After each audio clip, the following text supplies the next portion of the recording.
రాకాలోకంకి స్వాగతం. ఈ కంటెంట్ మీకు నచ్చినట్టయితే లైక్ చేయండి, మీ బంధుమిత్రులకి షేర్ చేయండి.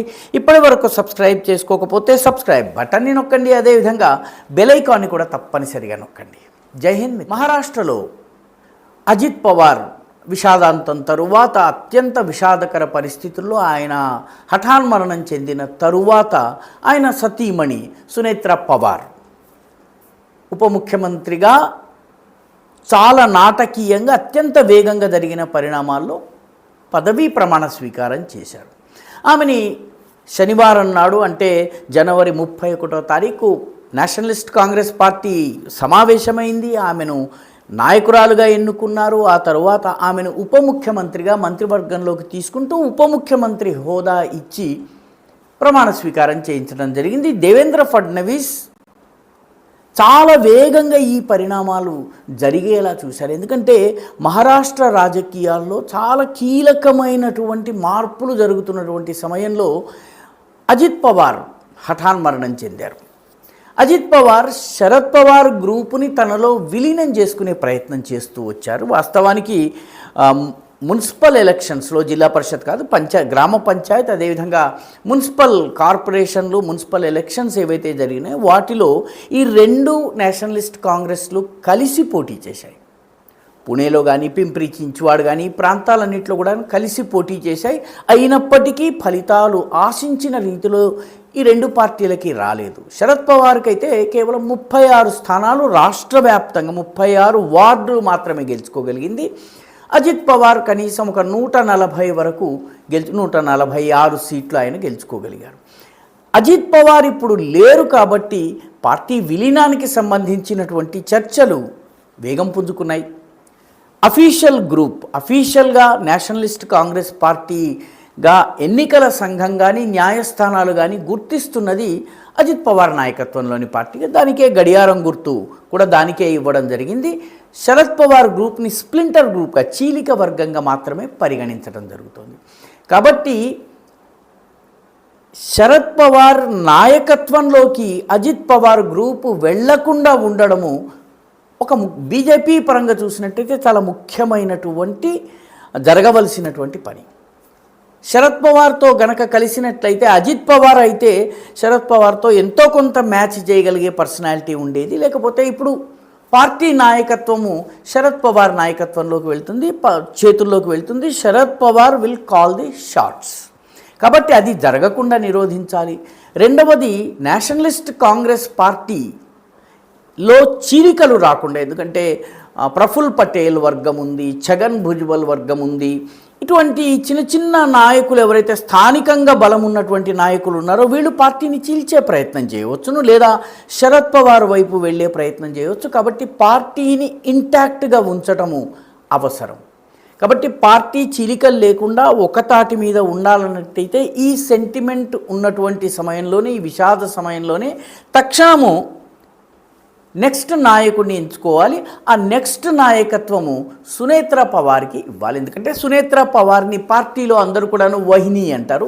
వహిని అంటే మరాఠీలో వదినమ్మ అని అర్థం.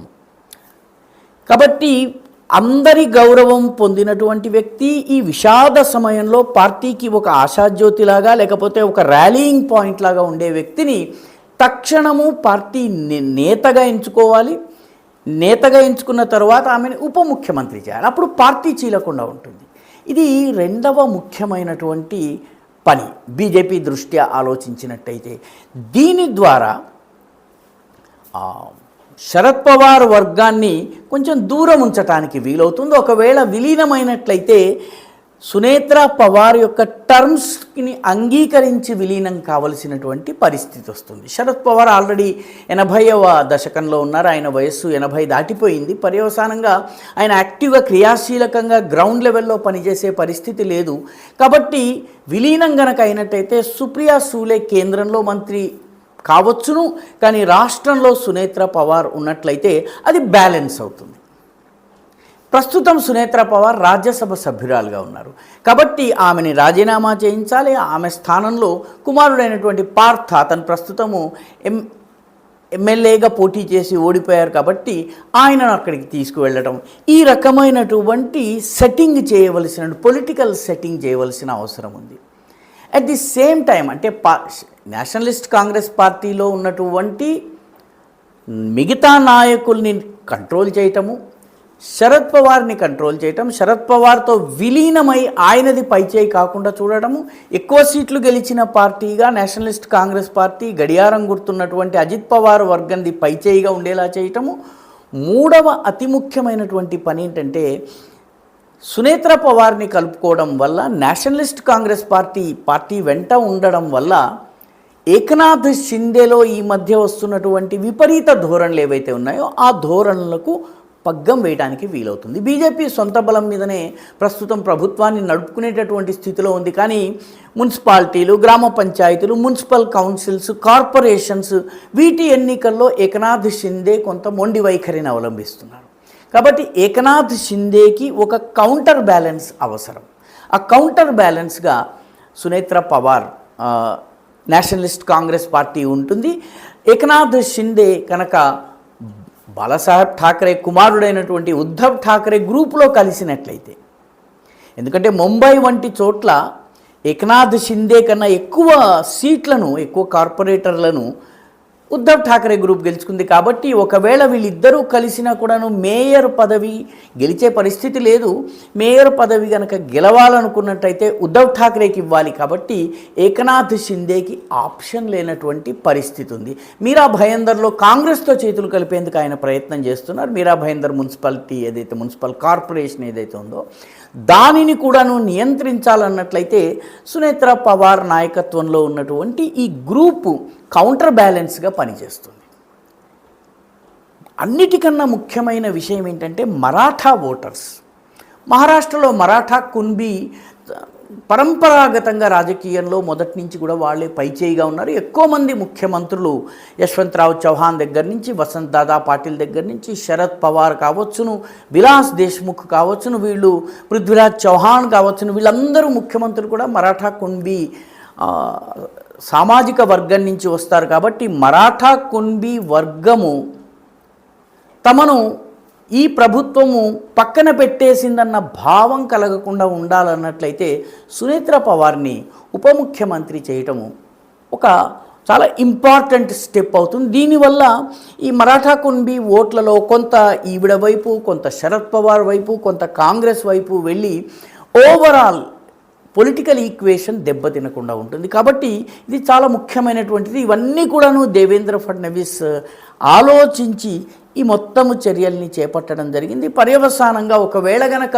శరద్ పవార్ గ్రూప్ విలీనమైపోతే, శరద్ పవార్ రాజకీయాల నుంచి తప్పుకుని విలీనం గనక అయినట్లయితే మరాఠా ఓట్లు కాంగ్రెస్ చేతి నుంచి ఇటువైపు వచ్చేటటువంటి చాలా బలమైనటువంటి అవకాశాలు ఉన్నాయి. కాబట్టి ఇది కూడాను ఉపయోగకరమైనటువంటి స్టెప్. ఈ రకంగా అత్యంత రాజకీయ చాతుర్యం ప్రదర్శించి అత్యంత వేగంగా పావులు కదిపి సునేత్ర పవార్ని ఉప ముఖ్యమంత్రి చేయడం జరిగింది. ఆమెకి అజిత్ పవార్కి ఇచ్చినటువంటి అన్ని మంత్రిత్వ శాఖలు ఇచ్చారు, ఒక మంత్రిత్వ శాఖ తప్ప, అది ఫైనాన్స్, ఆర్థిక శాఖ. ఎందుకంటే త్వరలో బడ్జెట్ ప్రవేశపెట్టాలి, ఆమె బడ్జెట్ ప్రవేశపెట్టేటటువంటి స్థితిలో ఉంటారో ఉండరు. కాబట్టి దేవేంద్ర ఫడ్నవీస్ స్వయంగా బడ్జెట్ ప్రవేశపెడతారు. తరువాత కొంతకాలమైన తరువాత ఆమెకు ఆర్థిక శాఖ ఇవ్వడమా, లేకపోతే ఇంకొకరిని ఆర్థిక మంత్రిగా నియమించటమా, లేకపోతే ఏకనాథ్ షిండే వర్గంలో ఎవరికైనా ఇవ్వడం జరుగుతుందా, ఏకనాథ్ షిండేతో ఈక్వేషన్స్ ఏ రకంగా ఉంటాయి అన్న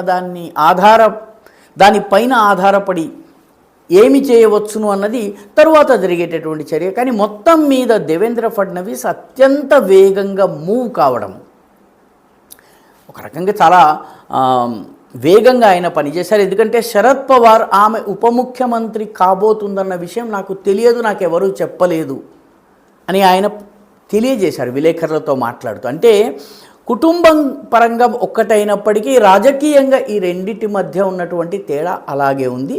కాబట్టి దీనిని దేవేంద్ర ఫడ్నవీస్ చాలా సమర్థవంతంగా ఉపయోగించుకోవటమే కాకుండా వేగవంతమైనటువంటి చర్యలతో మహారాష్ట్ర రాజకీయంలో బ్యాలెన్స్ చెడకుండా ఆయన చర్యలు తీసుకోగలిగారు.